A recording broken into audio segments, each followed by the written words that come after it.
Bonjour à tous. Connaissez-vous la malédiction des tableaux Le garçon qui pleure, The Crying Boy? Non? Installez-vous. Le garçon qui pleure est une série de peintures populaires des années 50. Elles sont l'œuvre de Bruno Amadio, un peintre italien, et représentent des enfants en larmes. Une légende veut que l'un des garçons, Don Bonillo, aurait été un orphelin lui-même touché par des incendies. Des récits affirment que le peintre aurait adopté l'enfant, puis que son atelier aurait brûlé ou que l'enfant lui-même aurait péri tragiquement.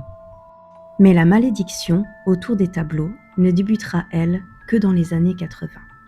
En Angleterre, plusieurs incendies ravagent des maisons, et à chaque fois, le tableau du garçon qui pleure est retrouvé pratiquement intact dans les décombres.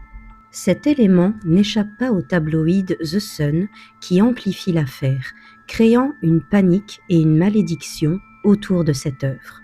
Ces peintures ayant été produites et vendues massivement, on pouvait la croiser dans de nombreuses maisons. Le Sun a donc organisé une campagne pour rassembler ces reproductions et les brûler lors d'un grand bûcher, affirmant que la malédiction s'étendait à toutes les copies. Cette action conduisit à la destruction par les flammes de milliers d'exemplaires. Les scientifiques ont procédé à des tests sur les peintures et révélé que les estampes étaient traitées avec un vernis retardateur de flammes. Ils mirent également en lumière que pendant les incendies, la ficelle retenant le tableau se détériorait, faisant tomber le tableau face contre terre. La peinture était ainsi protégée des flammes par le sol, ce qui expliquait sa survie.